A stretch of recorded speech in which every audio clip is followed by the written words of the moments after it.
Yeah. Now, the one thing I really wanted to talk about before we signed off today, as far as hockey goes, is uh, Cam York and John Tortorella have kind of been butting heads recently. I have some quotes here from Charlie. So Cam York was scratched in a game on, I think it was last Saturday, and he was saying obviously being scratched the other day was I don't think I deserved a scratch, but that was his decision, and we move on.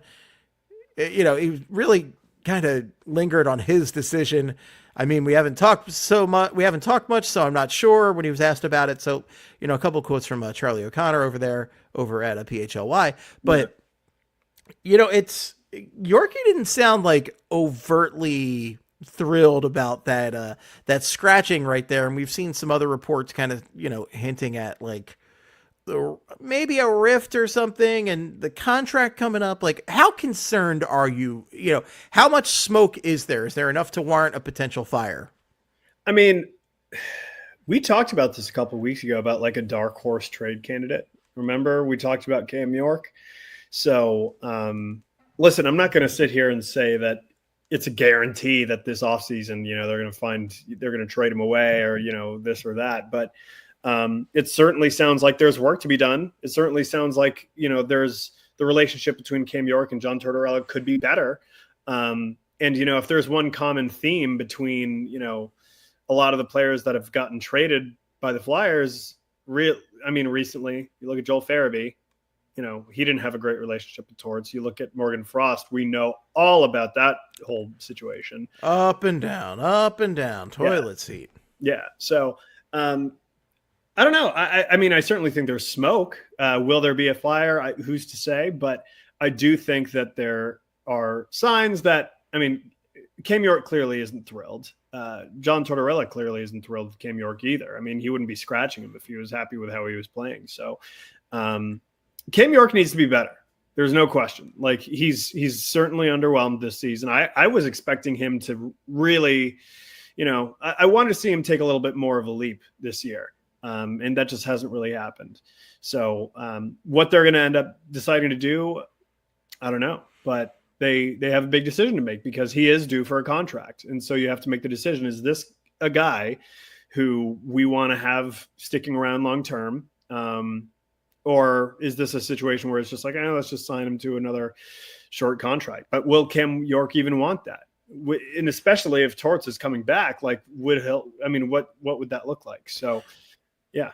Right. And just because Torts' contract is almost up, I think there's one more year in his contract after this year. Just because it is almost up doesn't mean that that's the end of his coaching career. Right. We've heard conflicting reports on this. We have no idea. And frankly, John Tortorella is one of the most strong-willed, unique individuals in the sport. So I truly would not be surprised either way on if he decided to take a step back, if he decided to retire, if he decided to go coach somewhere else, or he decided to coach another 10 years. It could go any way. I really don't know. And it's an interesting position for Danny Briere to be in, both York and Tortorella-wise, because he didn't hire Tortorella.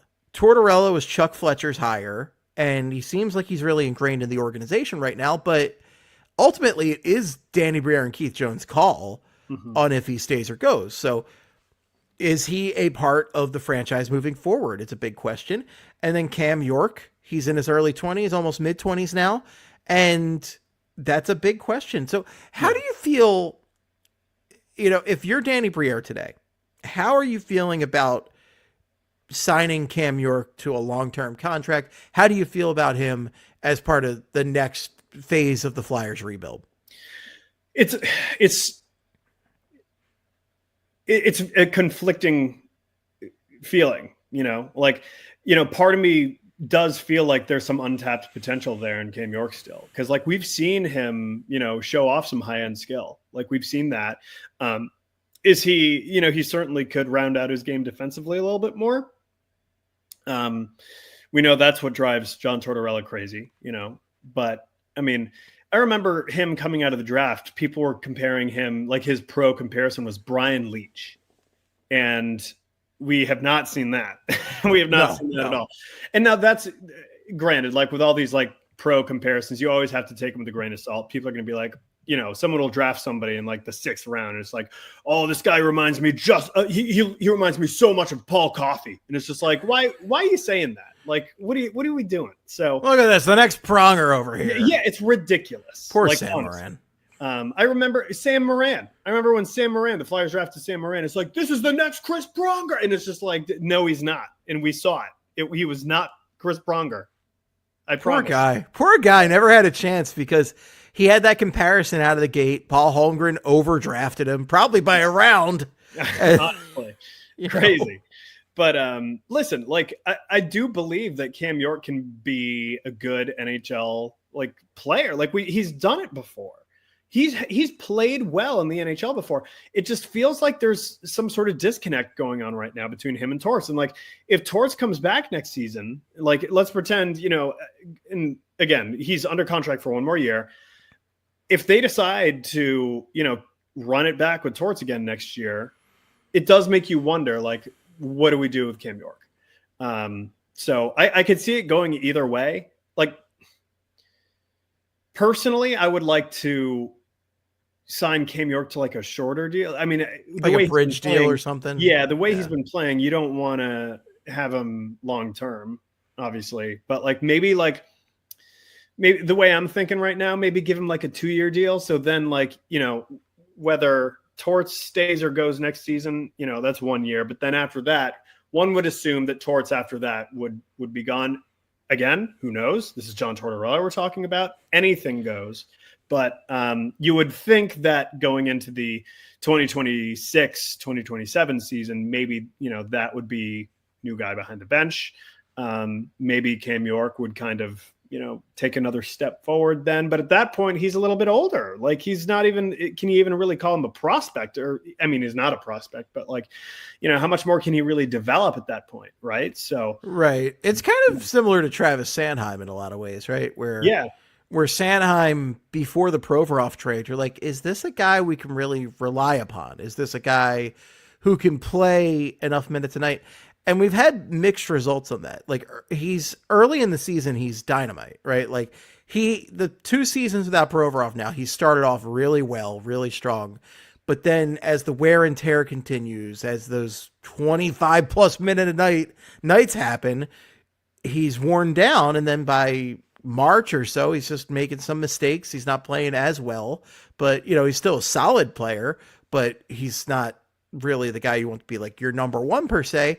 And I don't even know if you've seen that level of consistency out of Cam York, but I'd like to. I mean, I think if you had 2 Sanheims, essentially, right? Like you're in good position.